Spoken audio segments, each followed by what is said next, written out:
I need to address something. I say it's over for Justin Trudeau quite a bit, and I'm going to say it again right now. And a lot of feedback that I see in the comments is, how many times is it actually over for Justin Trudeau? And the answer is, I don't know.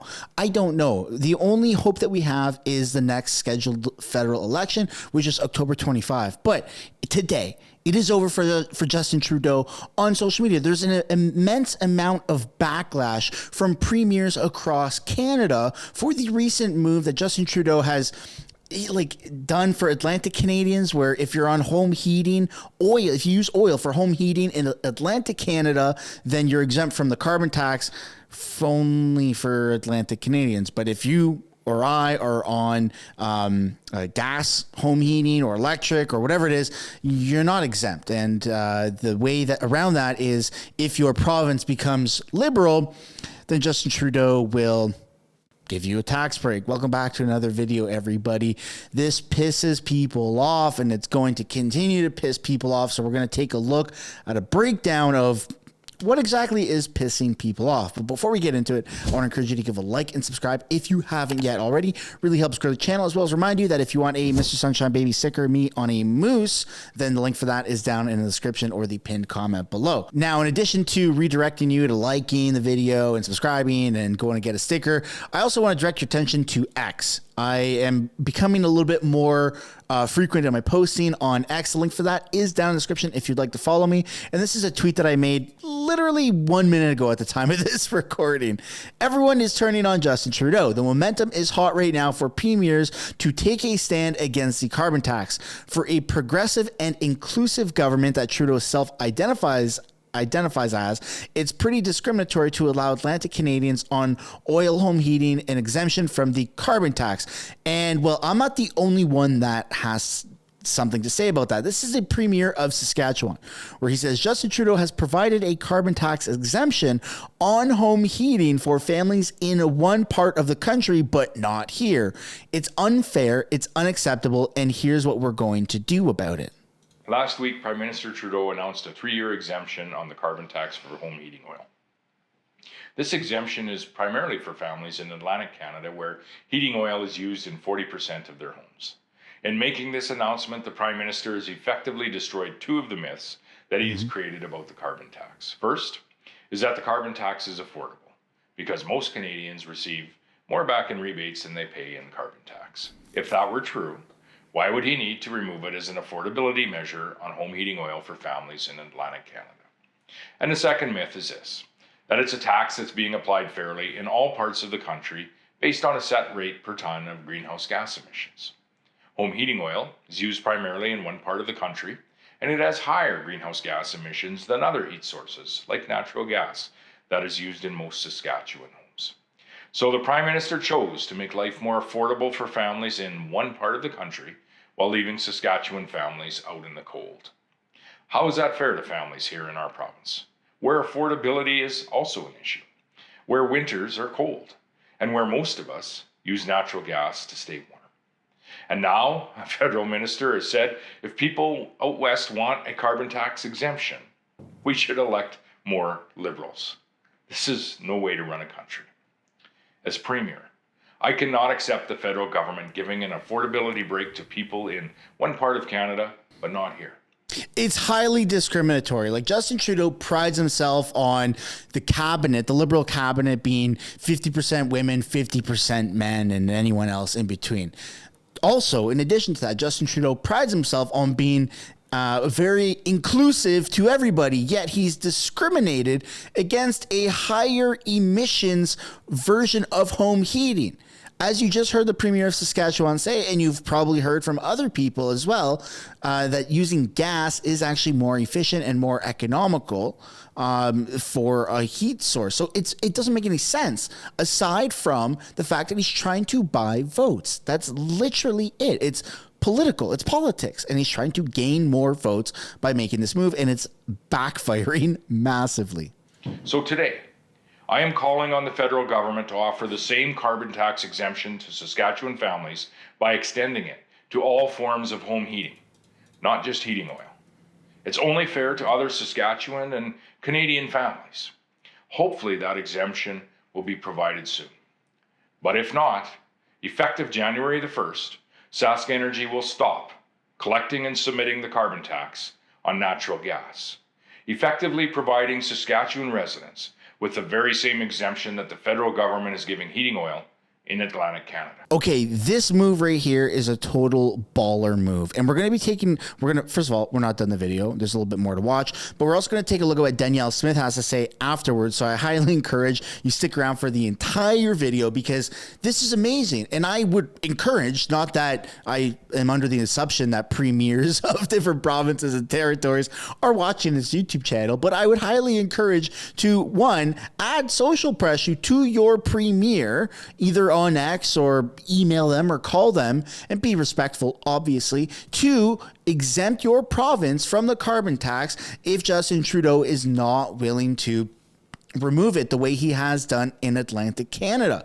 This is awesome. This is going to give the people more hope within the province, and it's going to actually add more votes and support to whichever governing body is the premier. I believe Saskatchewan is conservative. I know that Alberta, Danielle Smith, is conservative. This is totally awesome, and I'm on board with premiers standing up to the federal government. I don't think that ever in history have you had this much of a battle between premiers of provinces and the federal government. It's pretty intense right now. The political sphere in Canada is very fragile. Everyone is fighting to lower the cost, except the feds are trying to increase the cost. It's what a time to be alive, to say the least. The federal government may say that's illegal, and that you simply cannot choose to collect and pay your taxes. In most cases, I would agree with that. But it's the federal government that has created two classes of taxpayer by providing an exemption for heating oil. An exemption that really only applies in one part of the country and effectively excludes Saskatchewan. As Premier, it's my job to ensure Saskatchewan residents are treated fairly and equally with our fellow Canadians in other parts of the country, and that's what I am doing today. Of course, the real solution would be for the federal government to scrap the entire carbon tax on everyone and everything. But until that happens, it needs to at least be applied fairly across Canada. And that should mean no carbon tax on using natural gas to heat your home this winter in Saskatchewan. There you go, man. I am pro that premier of Saskatchewan. Great job, Scott Moe. I'd love to know what you guys think down below in the comments. Now we're going to take a look at what Danielle Smith has to say. She says, in response to the federal government's failure to apply equally under the law of the carbon tax for other areas of Canada, our UCP caucus has brought forward a motion in the legislature to end the carbon tax and acknowledge its harm to Albertans. Albertans will remember that it was Rachel Notley's NDP government that first imposed a carbon tax on Albertans. The NDP carbon tax drove up the cost of everything and made life unaffordable for Albertans. That's why our UCP government repealed Rachel Notley's carbon tax and our first act of government after being elected in 2019. I hope the NDP joins us in supporting this motion. Be it resolved that the Legislative Assembly urge the Government of Canada to A, acknowledge the negative impact of the federal consumer carbon tax on the cost of living, and B, recognize that this recent exemption from the consumer carbon tax provided for home heating oil will create inequities amongst Canadians, particularly with respect to those in Alberta who use lower carbon emitting heating sources for their homes, such as natural gas. And finally, C, take all necessary steps required to end the federal consumer carbon tax. This is incredible. I am loving the camaraderie from the premiers. Now there's two premiers that have stood up, and I'd like to see more premiers. And this is awesome, folks. This is awesome. I hope you're keeping up with how great this is. This is probably one of the worst times to ever be a Liberal or Liberal supporter or NDP, because if you are supporting the NDP or the Liberal government to any capacity, you're supporting inequality, right? Because you're saying, well, some people deserve to pay lower taxes than others based off of where your province is on a federal policy. And B, you're advocating for all Canadians to make less money and be taxed higher. And there's more of a list, but we're going to just keep it short and stop it there, because it's a horrible time to be an NDP or Liberal supporter. And I'm not going to go back and say, well, 15 years ago, 20 years ago, the NDP and Liberal caucus had their shit together. I really don't care what they did 15, 20 years ago. I'm just saying right now, it's a bad time to be red or orange for your politics. I mean, even Conservative MP here says, breaking, the governor of the Bank of Canada reveals that if the carbon tax was scrapped, the inflation rate would drop 16% overnight. So everybody is turning on Justin Trudeau. Like literally everybody. And everyone wants more money in their pockets. Even if you are a multimillionaire, you still have your own set of issues. And I am sure that the rich of the richest here in Canada are feeling the wraths of inflation and all of these taxes. It's just a different level that I cannot comprehend, and you may or may not be able to comprehend given what your income tax bracket is. And even the mainstream media like Global News says a detailed series of internal government polls obtained by Global News paints a picture of a government struggling to win approval from Canadians on just about any issue. So even the mainstream media is flipping on Justin Trudeau. And when you look at the polls, they're even higher than where they were before. The last time we looked at the polls, you had the Conservative government sitting at 205. I know my screen share is cutting it off a little bit there, but the Conservative government in Canada right now is a seat projection of 207, where you only need 170 seats. And again, the win ratio is 99% likely to be Conservative. And I know that my screen is cutting it off, and I apologize for that, but they've even gone up from a majority government to now they're at 95% likelihood of winning a majority and 5% likelihood of winning a minority. And so I know that this says 99%, but the odds of the Conservative outcome is looking kind of like 99.9%. I've said this before, and I'll say it again. I truly believe, I don't encourage, but I do believe that Pierre Poilievre could do blackface twice, not 3 times, and he could invite 1 Nazi, not 2 Nazis, into Parliament and give 2 standing ovations, and he would still likely be ahead of the poll, or ahead of Justin Trudeau in the polls. But please, Pierre, do not do that. We have a video here on Global News that's titled Trudeau's government's own polling program is saying it is in trouble. Prime Minister Justin Trudeau and his closest advisors rely heavily on data, on numbers that can tell a story.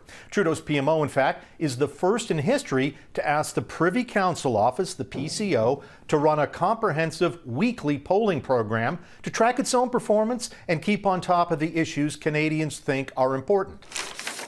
Global News used access to information laws to get those internal polls. The most recent are from January to June, but they tell a clear story. Canadians were giving the government a failing grade. The polls show that more Canadians said the government was on the wrong track every week for 6 months, and that gap between wrong and right was widening. The PMO got the message, and in July, the Prime Minister shuffled his cabinet, putting one of his rising stars, Nova Scotia's Sean Fraser, as the point person on housing. That was an issue those internal polls had also flagged as one that needed urgent attention. But the Prime Minister kept his Environment Minister in place, Montreal MP Stephen Guilbeault, and the PM's advisors could point to their internal polls again for that decision. First, Quebec voters consistently rated climate change and the environment as the most important issue of the day, even as Canadians in Ontario, the West, and Atlantic Canada were saying that the cost of housing and inflation was the #1 issue. Second, Quebec was the only region where more voters consistently said the Trudeau government was on the right track rather than the wrong track. If the Trudeau government loses support in Quebec, well, that is the ball game in the next election. And that's one of the big takeaways from this series of internal polling. The Trudeau government has little choice but to gear its priorities to the priorities of Quebecers, even if those priorities might be at odds with the rest of the country. So imagine living in Quebec and knowing that your neighbor is getting a massive tax break, and rather even an exemption from the carbon tax based off of their home heating source, which is oil. Personally, if I was living in Quebec, if I was a Quebecer, I would be really pissed. I would be really, really pissed with the provincial government and also the federal government. Now, we have another clip here pulled up from Primetime Politics that says former director of research for the Liberal Party comments on Trudeau's declining approval rate. So obviously, you know, you've looked at the polling numbers, and this has been going on since the start of the summer, has gotten really bad in the fall. And one of the more recent polls came from Angus Reid. 57% of Canadians believe Trudeau should step down. You know, I appreciate that an election is still potentially 2 years away, but is this something that the Prime Minister can recover from, or are people done with the Trudeau brand? Yeah, and look, polling doesn't tell you that, right? It's telling you how people feel right now, and I think right now people are, you know, in a grumpy mood. That's my expert analysis after doing many focus groups over the past year. Things are not going great in the country right now. At Polera, we do a quarterly study on the Rage Index, we call it, how angry Canadians are about different things, and their level of anger is higher now than it was a year ago. They're more angry now about inflation than they were a year ago when inflation was twice the rate it was now, and that's because, you know, even though the rate of inflation's gone down, the price of gas hasn't gone down, the price of ground meat hasn't gone down, and heaven forbid you're trying to renew your mortgage right now, and then your fixed expenses are getting higher. So I think there's a foul mood across the land. If the election were today, that's not great for an incumbent government, especially one that's been around for a long time. I think the Conservatives probably would win if the election were today. But, you know, 2 years from now, we don't know what the economy is going to look like. We don't know how people are going to be feeling. And I think that would be the hope for the Liberals right now, is that it's a different issue set in 2 years. People are feeling a little bit better. Maybe they're worried about other issues where they trust the Liberals a bit more than Conservatives. And, you know, that would be the path forward for them if they're looking ahead to the next election. For Canadians to trust Liberals more than Conservatives, I just don't see the likelihood of that happening anytime soon. I don't know about you, but I feel like all trust for the Liberal government is it's just diminishing. I mean, you look at the 338 polling website, 99% likelihood of the Conservative government, or I'm already one step ahead of myself, the Conservative Party of Canada, not yet the Conservative Government of Canada, the Conservative Party of Canada winning. I mean, that's pretty incredible odds. And again, it would take lots of controversies, lots of really negative publicity and some sort of huge event for Pierre to lose the trust of the Conservative Party or of the Canadians, right, who are supportive of either the Conservative Party of Canada or just supportive of Justin Trudeau getting out. I don't see Jagmeet as a tangible alternative for Prime Minister. I think that Jagmeet has really shown his true colors over the recent years. I mean, he's not even welcome in like India, like the entire country. He's just like, nah, you're not coming here. We don't like you. I think that's where he's banned from, but maybe I can be corrected or fact checked down below in the comments. And I think the Liberals just have lost the plot. They've lost the plot. They don't know how to brand their message properly. In terms of climate change, I think that strongholding people, forcing people into this change that is costing more people is having negative effects. If you gave people free will is a beautiful thing. If you gave people the free will to change their vehicles from gasoline or diesel to electric over time, people will be a lot more susceptible to that idea, or even heat pumps, for crying out loud. But the forcing of it, the mandating of it is what people are fed up with. And I think that that's where Liberals are they're not understanding.